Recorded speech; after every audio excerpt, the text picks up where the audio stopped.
So what I want to focus on is could be described as the heart of the matter. The heart of the matter, like what's really the central reality that is possible. And in order to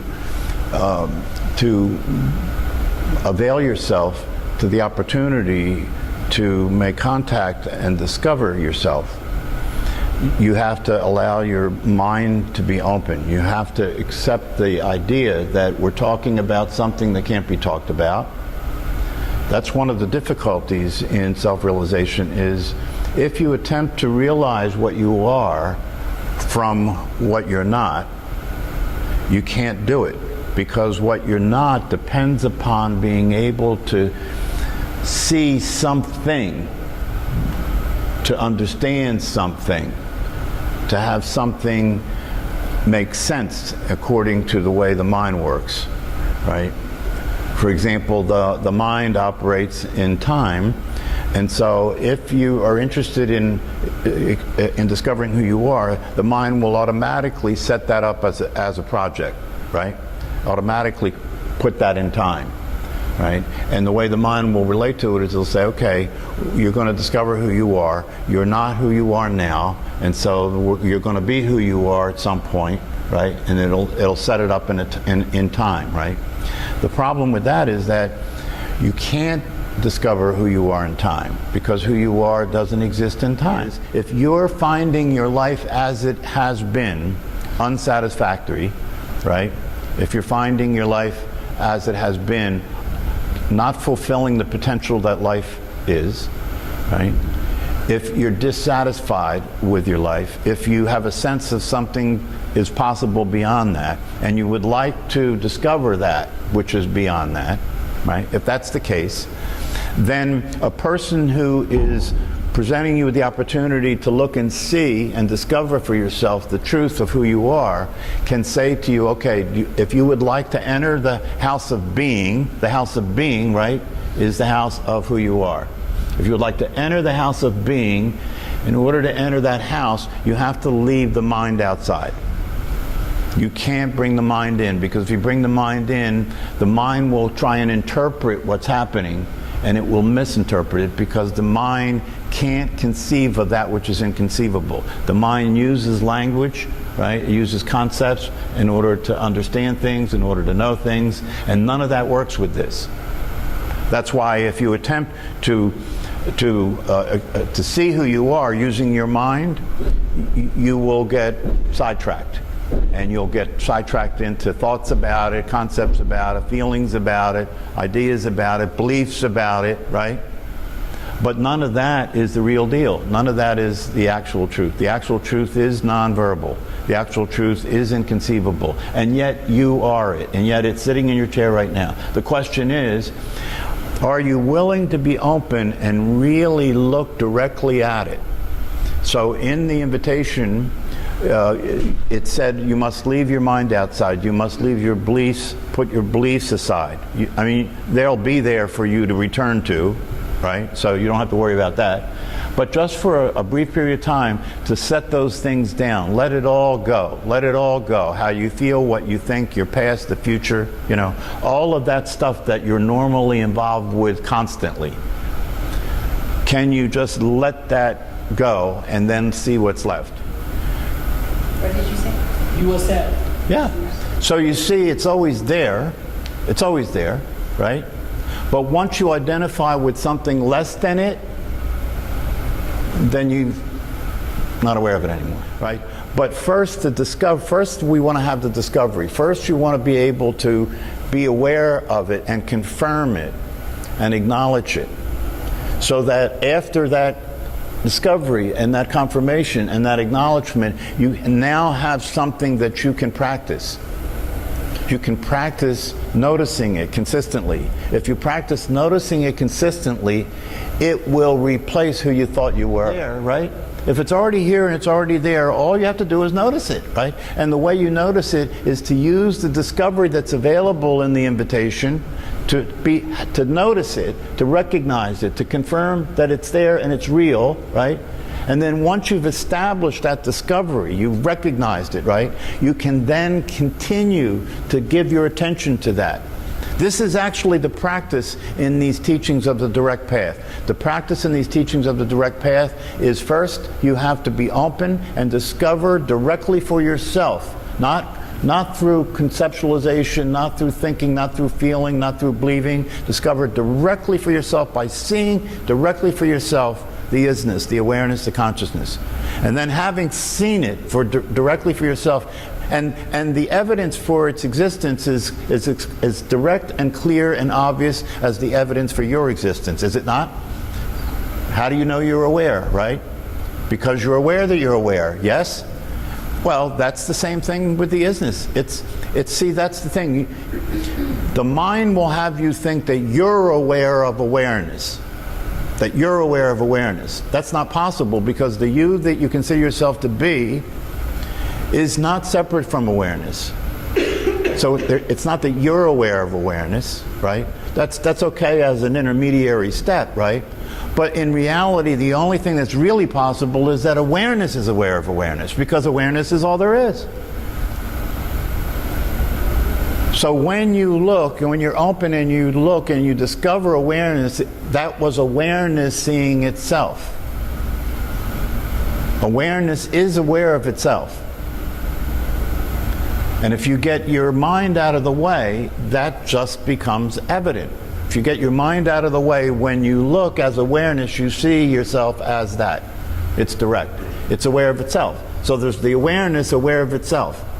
It doesn't have to get out of itself to see itself. It is aware of itself as itself. If I ask you if you're aware and you say yes, you look at it and then answer me, don't you? Yeah, that's interesting. Yeah. You look at it and then answer me. And here's where the trickiness of it is. The you that looks at it to answer me is it. Looking at it to answer me. But the mind will step in and say, no, that was me looking at awareness. You see, it keeps the me in it, right? Keeps the me in it. But there's no evidence for any me. Can't be any evidence for any me, because there is no me, really. All there is awareness. So if you see awareness, that's awareness seeing itself. It's aware of itself. You just said you cannot see. It's not seeable. You can't. Well, you can see it. You can see it. You can see it if you ask questions about it. Like, right? That's what gives you the ability to see it. If you say, does it have a form? Right? So when you see that it doesn't have a form, you're seeing it. You're seeing what it's not. That's the only way you can see it. You see? You can only see it by seeing what it's not. It's not form. Does it have a shape? No shape. Does it exist in time? No, it doesn't. It's just there. It's just there. It doesn't come and it doesn't go, right? When you look, it's just always there, right? So no, it doesn't exist in time. No, it has no form. No, it has no shape. Is it physical? No, it's not physical, right? So you see, you're seeing it by seeing what it's not. Because you can't see what it is. Do you understand? You can't see what it is. But you are it. You can't see what it is, but you can be what it is. And you are being what it is, but that being what it is that you are is it's beyond subtle, you see? It's beyond subtle. And we've all been trained to only accept things to be real that we can see, yes? Seeing is believing, right? In the book that I wrote, right? There's an exercise that I talk about in the book that this philosopher came up with that's similar to what Jim was saying. It's a very simple exercise where he asks you to point to things, right? To point to things in the room and see that that's a thing, that's a floor, and then to point to your own foot. That's a foot, it's out there. My knee, I can point to it, it's out there. I can even point here to my chest, it's here, right? But once I do this, now what? Now what? What am I pointing to? The awareness.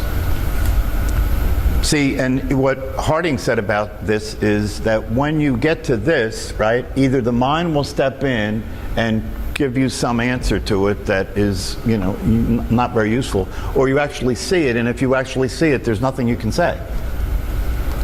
Because what you're pointing to is no thing. Awareness is no thing. So no matter what you say, that's not it.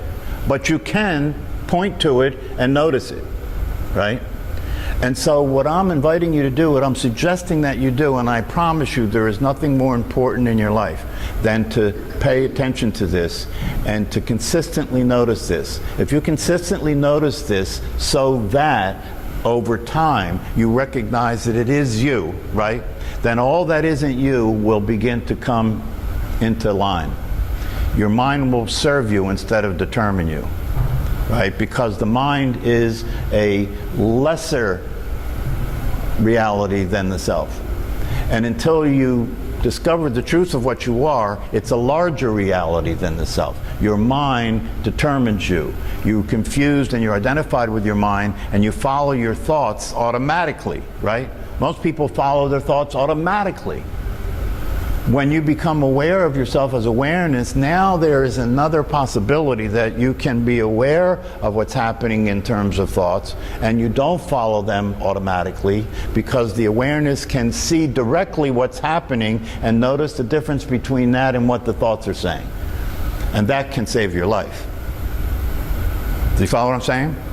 Because you actually become present instead of living through the thoughts. See, it's almost like you have a computer that's interpreting everything that's happening in your life and then giving you that information, right? And if the program isn't a good program, you're getting a lot of misinformation. And if you're using that information to live your life, you're going to have a lot of problems. But if you take the computer out of the way now and you directly see what's happening, right? It's going to eliminate a lot of confusion, isn't it? You're going to actually wake up. You're going to actually be present to what's happening and be able to respond to it instead of react to it, which is what you're doing when the mind gets involved. So I really invite you to use the invitation. If you don't have it, let me know. You can get it in written form. You can get it in audio form. I have the audio version of it and the written version of it. And I invite you to... You have the video also. The video of it, yeah. But I invite you to listen to it and just go through the process, because the process is a process in which you're being given the opportunity, you're being invited to see directly the truth of what you are. And if you see that truth, if you allow yourself to experience yourself as that truth, just that experience presents you with a tremendous sense of relief. Because it's like, if you experience yourself as that, you are relieved from who you thought you were and all the problems that person has. Do you understand that? Yes. That's a big deal. All right. Next time.